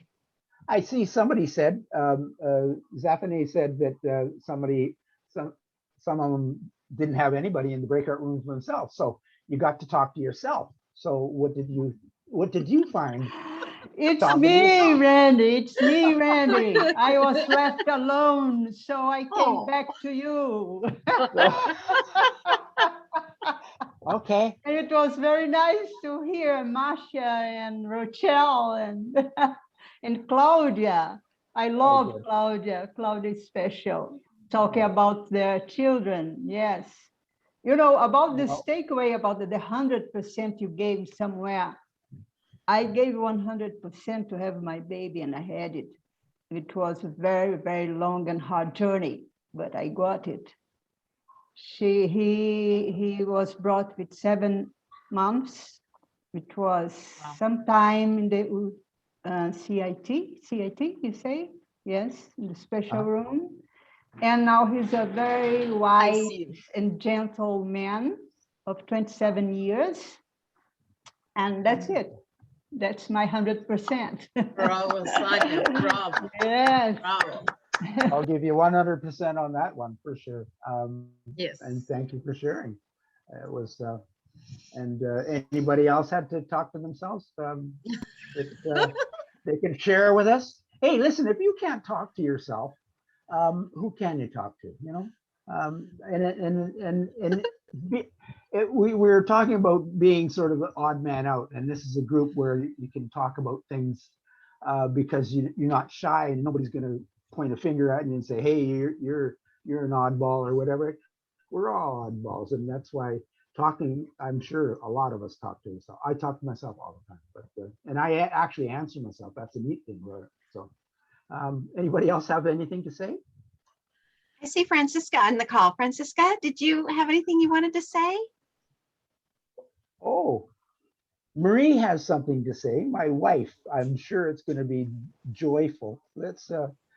You have to unmute yourself, Marie. Can Francisca say first and then Marie? That would be great. Okay, sure, good. I'm sorry. What do you want me to comment on? About anything that you've given 100%. And my opinion is that you've given so much to this community at 100%. And I believe it would. And the Sunday call, you hosting the Sunday call, you gave your 100%. It was beautiful. Oh, thank you. Thank you. No, actually, in that moment, probably I felt I was giving my whole self. Yes, definitely. But sometimes, if I have to be honest with you, I don't have the impression that I give my 100%. I give 100% more for other people than for myself, I think. For my students, when I'm doing something for other people, I feel it. When I'm doing it for myself, not so much. And so I need to do, I need to get a better balance, to give 100% also when it's only for me, for myself, I guess. Francesca, Ciao. be passionate about yourself. Give full passion for yourself. You have to do this. I would say look after yourself first. Thank you, guys. I love you so much. Francesca, very well said. I made the note for that question and you just went over that, I put, try to just, meditate, think, go to your heart and see what you can do. What is the best thing to do? Don't do 100 things together and then you're not taking care of yourself. That's my issue too. So thank you for taking time and we have to surrender. I appreciate that. Thank you. Marie, did you want to say anything? Yes. First of all, yes, I can confirm that Randy makes up his own conversations and then tells me that I said that.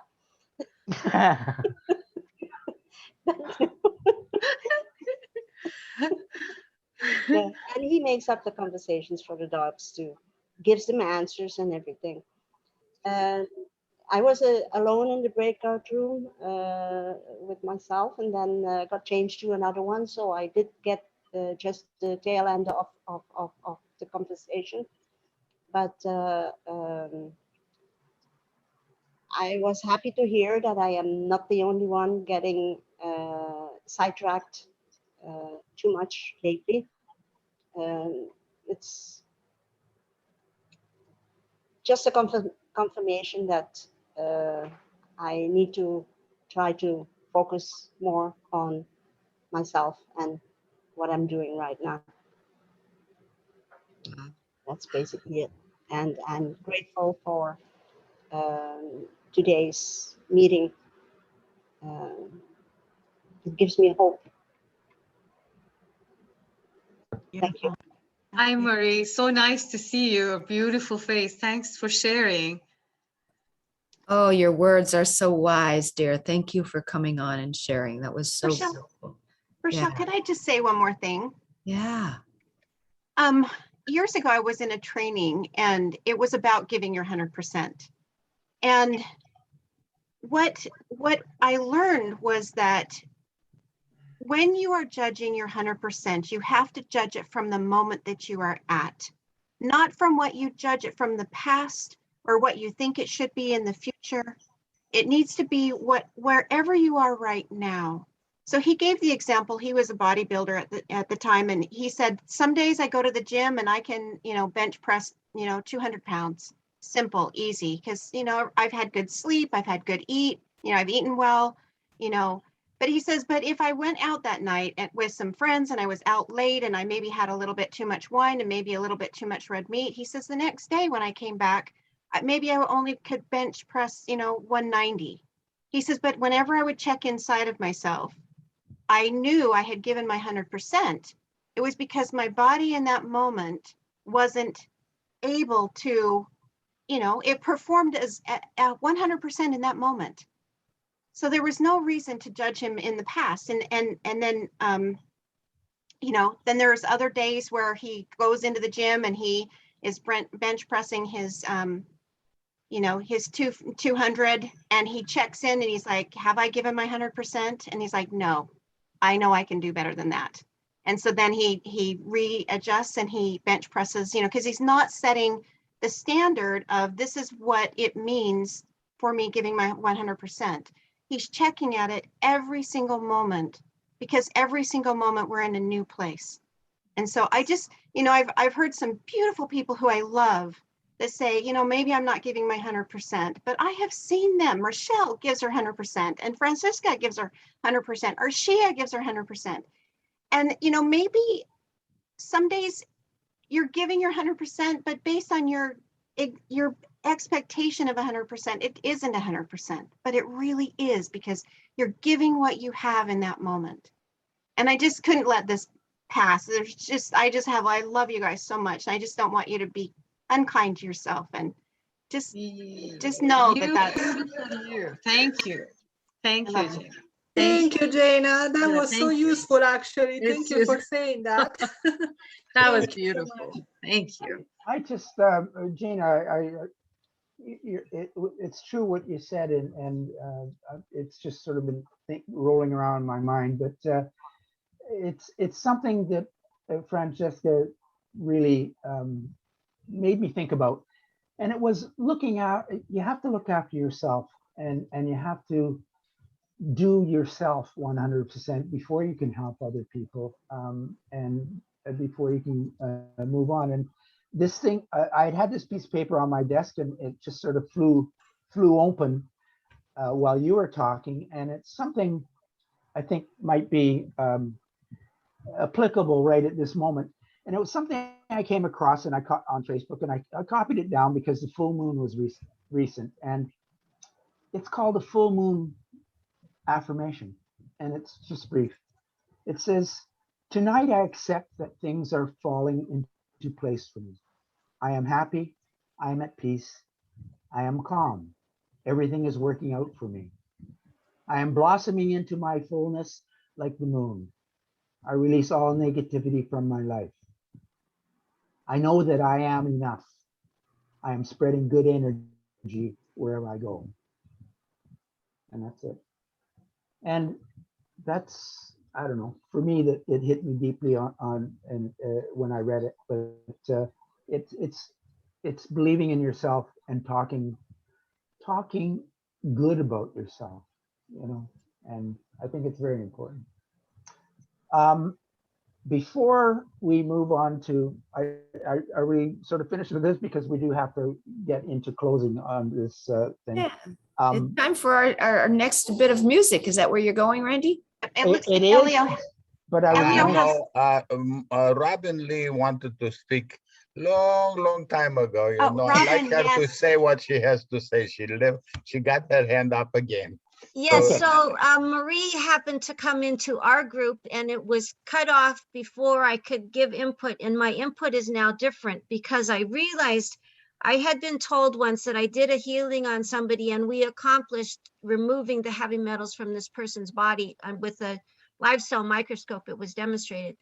But one of the things the doctor told me is that I gave my body's energy to that healing. And so my immune system got suppressed.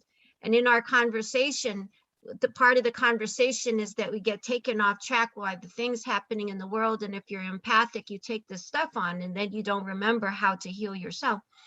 And so this naturopathic doctor told me, when I'm healing someone else, and that includes healing of the earth, then I can channel universal energy down into me and then out to heal the world, so that I do not have to use my body's personal energy to do that healing. And so I want to share that, so that if you're feeling, and sometimes the earth is like, I'm hurting, I need your help. If you could channel the universal energy to help heal the earth or the other people, then you can be holding, and also to help you heal yourself. That will help a lot of people. Wow. Thank you, Robin. I enjoyed that. Rochelle, before we go on to the music, I just want to read the announcements again for those who didn't catch them at the beginning. Basically, somebody's needs to be muted, but the audiobook by Clint for the Ancient Secrets, Linda will put a link in there, is available. Just want to remind you that the audiobook is available. And thanking those who made the Ancient Secret translations. Thank you all. Denny's book, Love is the Answer, is being worked on, and they're taking pre requests for a copy, and that link I think will be put on. The 100-day course reunion for the 2 classes, the participants will be notified of when that is. Heart for the unhoused or unhomed call, which is about the homeless, will be on September 8th at 12 noon Pacific Standard Time. And I think now we're going to go into a piece of music, and then we'll close and do our thank yous after that. Are we ready, Linda? So we're going to have Jerome introduce the music and help us to really understand the powerful meaning behind it. All right. Thank you, Linda. Can you hear me okay? Yes. Okay, great. Yeah, so I spoke with Jane a little bit, and so the intention today was to put forward a piece of music that I put 110% of my energy into.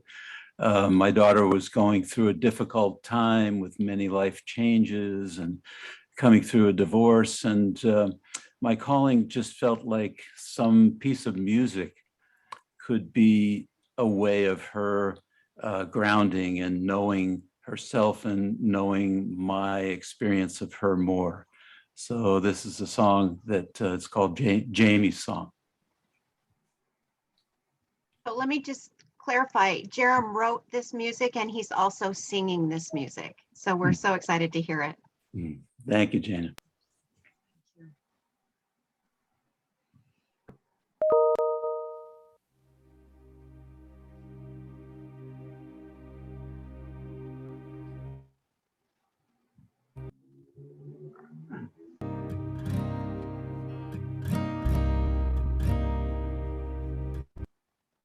Still in the shimmering light,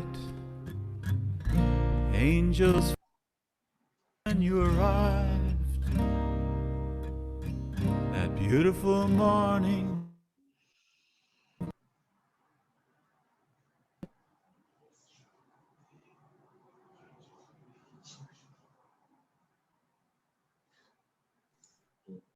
Thanks for bearing with us, everybody.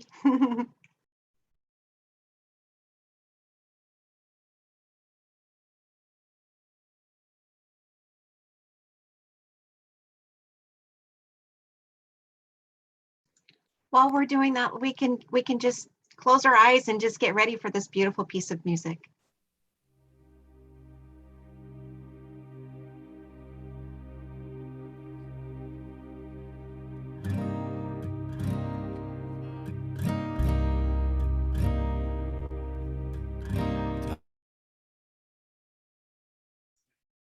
Are you able to hear anything right now?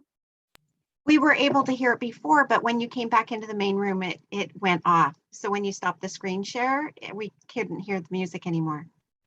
Okay, it crashed on me. Oh, it did? Do you want me to share? Yes, please. Okay. It crashed on me too, so it was coming in sporadically.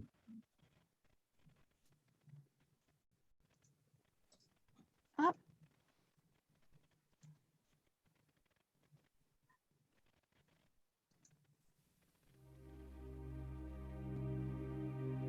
That's good.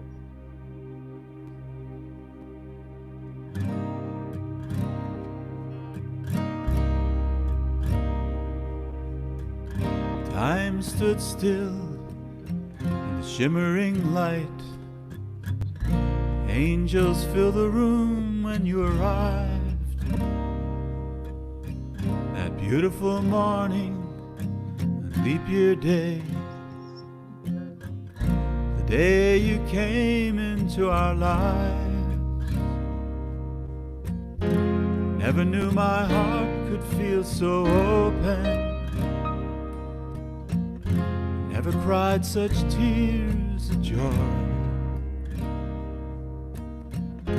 Lying there so tender and so precious, daughter of mine, daughter of mine.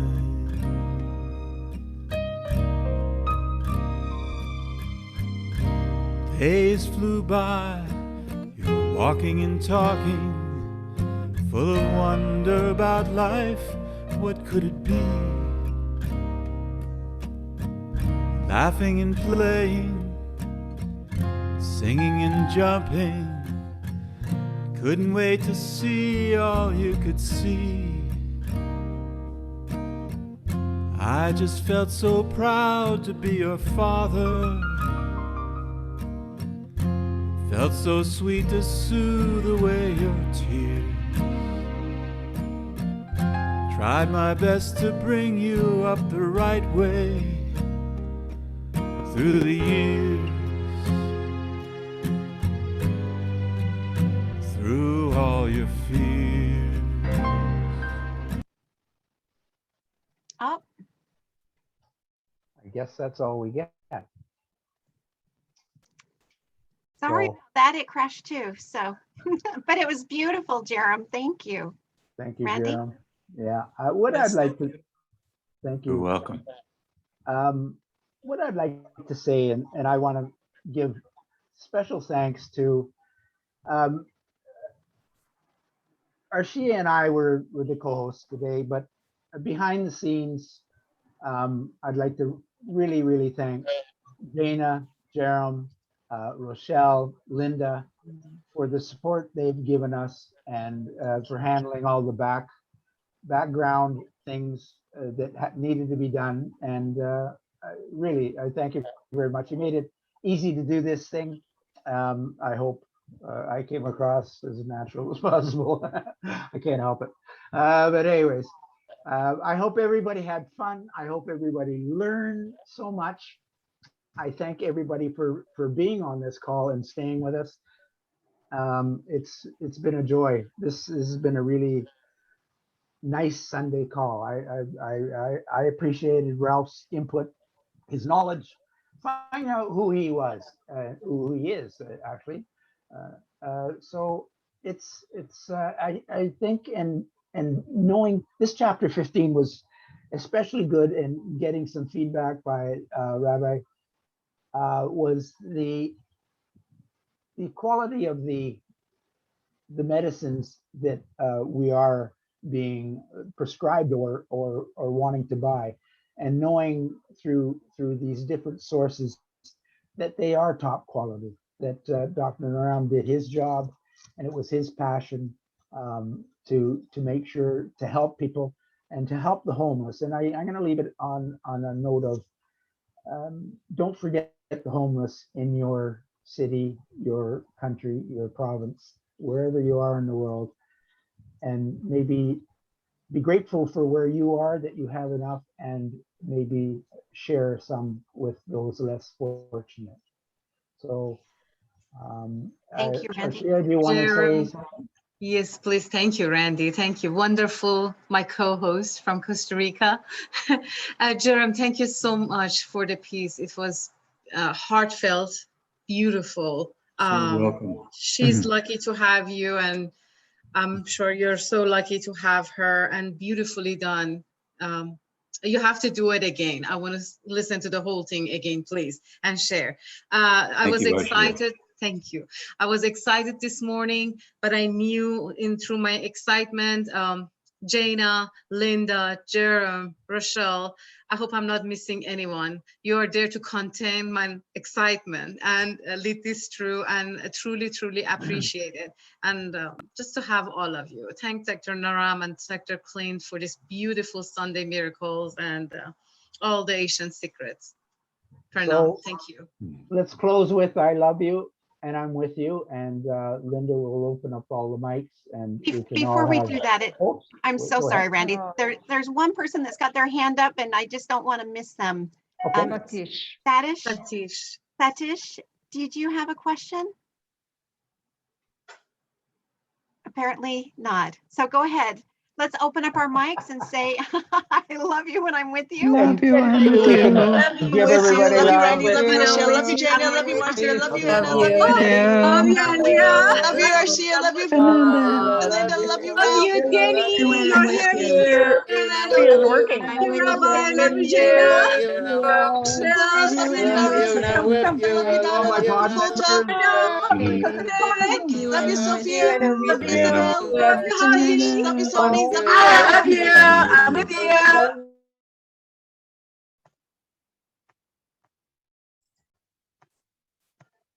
But it looks like everyone wanted to just really share their burst of love. We appreciate all of you. We love you, and we are with you. It looks like everybody don't want to leave.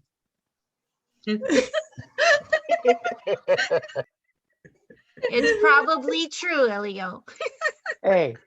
We look Just an forward to seeing you all observation. next week. As long as Truly you're do having, love you. as long as you're having fun, you're doing good. So that's all it's about. All right. All right, everybody. You take care. Have a wonderful day. You too. Bye-bye.